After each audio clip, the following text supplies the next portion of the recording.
If you are having a joyful moment, there is no vibrational difference between you and you. You are so in sync. You're in this physical body, but you have set up no vibrational hindrance or resistance. And so you've got full flowing of the wholeness of all that you are flowing through you in this moment. And you're clear-minded, you're on point, you're vital and alive.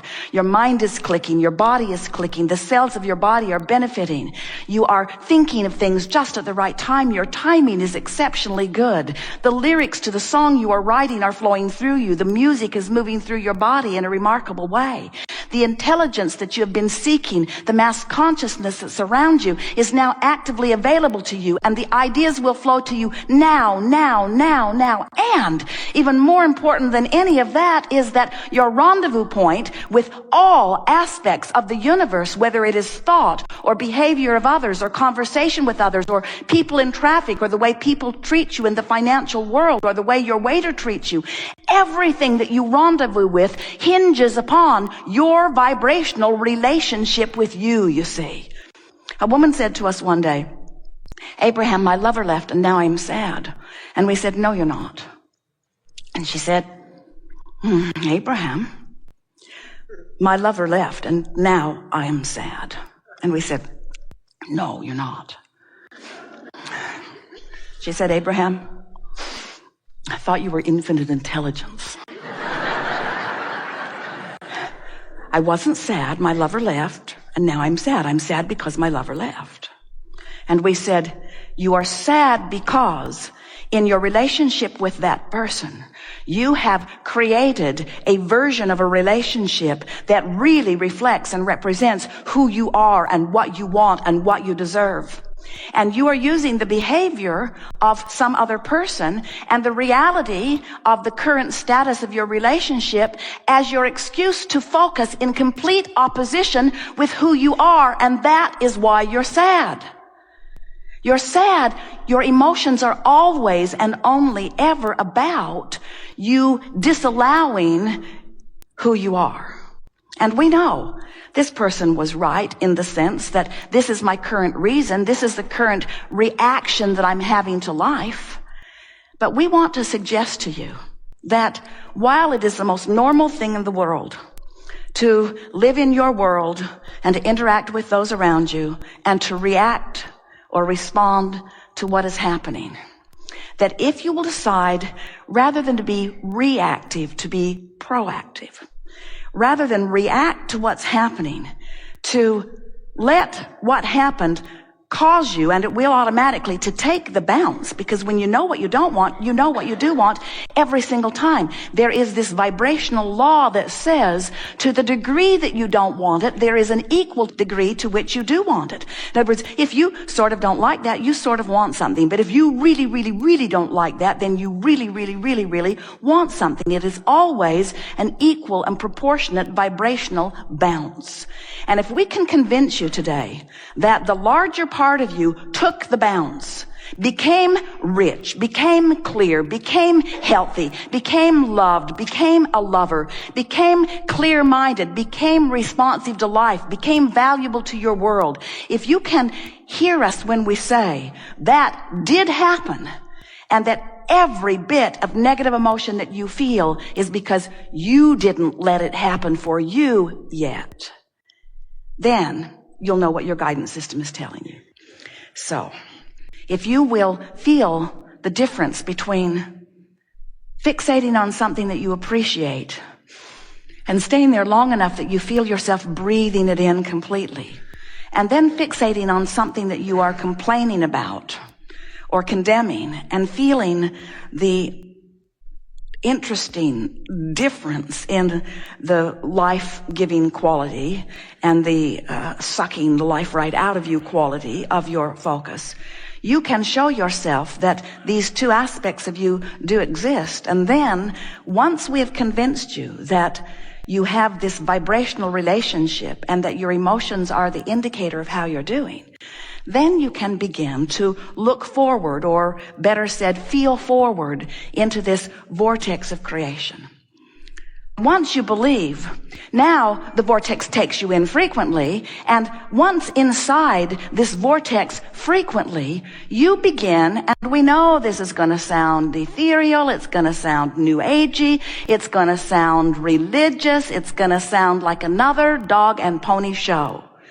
When you get inside the vortex, you will have the gift of sight, the gift of hearing, the gift of seeing, smelling, tasting, touching.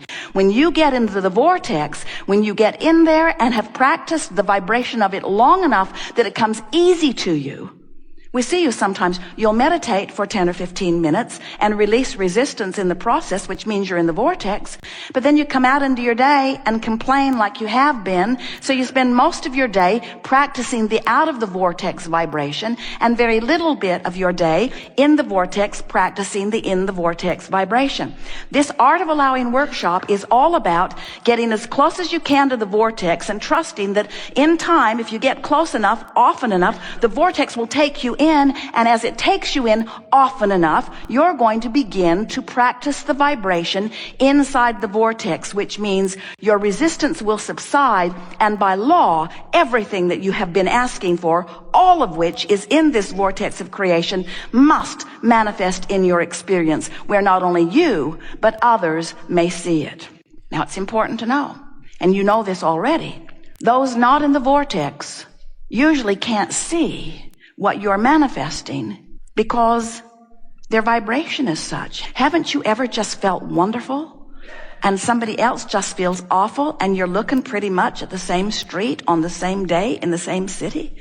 In other words, there are as many different worlds moving around here as there are moods and attitudes. Esther sat to meditate one day and fixated on the words ease and flow. Ease and flow. And she couldn't think about ease without thinking about ease. Ease is a hard thing to be confused about. Ease is ease. Ease is wonderful things happening without struggle. Ease and flow. And as she pondered those two words for 15 minutes, when she came out of her meditation, her day turned around. She found more productivity with more fun and less effort than she'd experienced in a long, long time. And she thought, I like that feeling of ease. And we say, what she did was she accepted with very little effort the leverage of the vortex.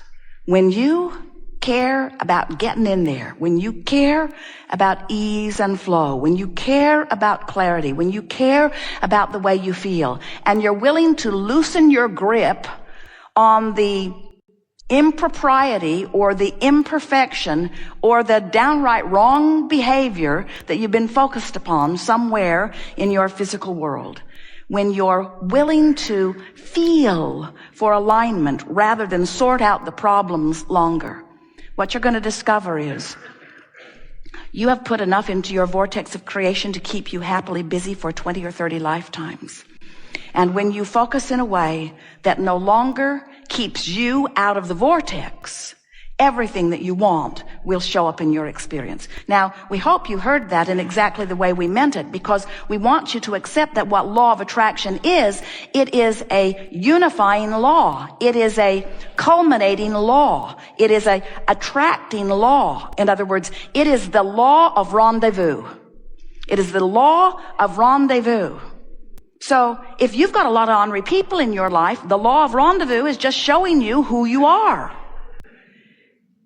If people are stealing from you, the law of attraction, this rendezvousing law, is just showing you who you are. And you say, but wait, I would never steal from another. And we say, we're not saying that you're a thief, but you've got thief vibration going on. You're worried about people taken from you. You're worried about that sort of thing going on. It's active in your vibration, and the activation of things going wrong is the preventative reason preventing things from going right. Can you hear it?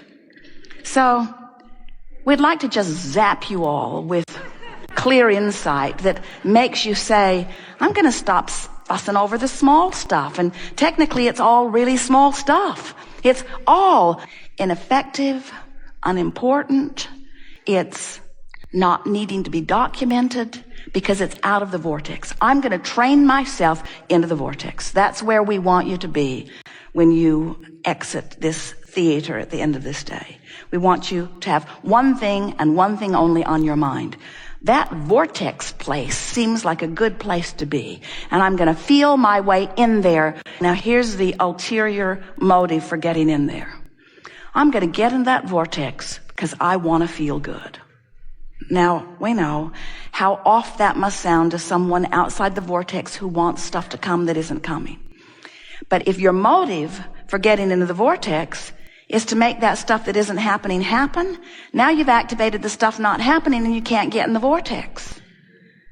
So if your motive is just to feel better, here is the largest motive that we would encourage you to assign to yourself about getting into this vortex. In other words, don't say, I'm going to get in because that's where all my stuff is and I'm tired of being without it, because that's what happens. I'm going to go in there and get my stuff that I don't have. Well, then you don't get in.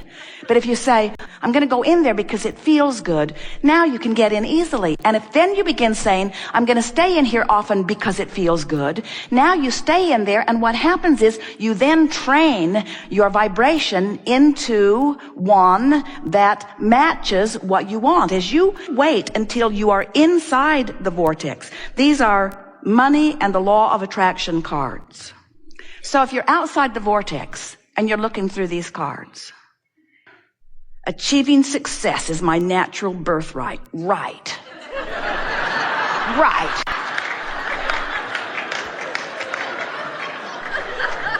You know how it feels to be outside the vortex, affirming what you do want? It's like pouring salt in the wound. It's like saying, who writes this stuff? Who writes this stuff? They've got their head and their clouds are somewhere else, I'm sure. I am the attractor of my experience. Yeah, like that was my fault. Like that was my fault. I can deliberately choose to feel better now. Yeah, I can choose to feel better now. You see what we're getting at, don't you? So affirmations when you're not in the vortex backfire. But if you dance your way in, if you meditate your way in, if you have a massage your way in, if you put your feet in the lake your way in, if you pet your cat, meditation is a very good way. If you feel your way in by reaching for thoughts that feel good, and now you're inside the vortex. You're in the vortex. You're in the vortex. You're breathing deeply. You're feeling good. You're in tune with who you really are. You're seeing your world through the eyes of Source. You're feeling your world through the eyes of Source. And you say, achieving success is my natural birthright. Achieving success is my natural birthright. Achieving success is my natural birthright. Now you want to read the other side of the card. In other words, when you're in the vortex and then you affirm, or then you think about someone you love, or then you focus upon something that you want, what happens to you is you practice that successful vibration.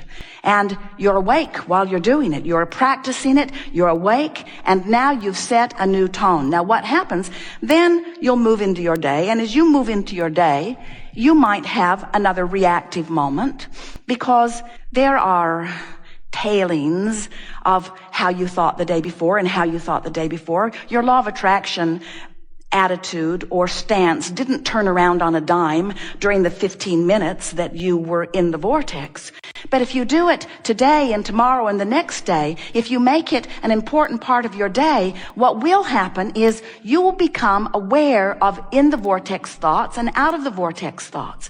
And you'll catch yourself as you are moving through your day, so that you will finally become a deliberate creator. That's what proactive attraction is. You become a deliberate creator because you offer your vibration on purpose rather than reacting to what's going on. And when that happens to you, you can hold your own no matter what. It does not matter what is swirling around you. Law of attraction will ferret out from the soup that is swirling around you only those things that are a vibrational match to what you have trained yourself to be. And really, how hard can it be to train yourself into vibrational alignment with the whole of you who is projecting it in this powerful, powerful way?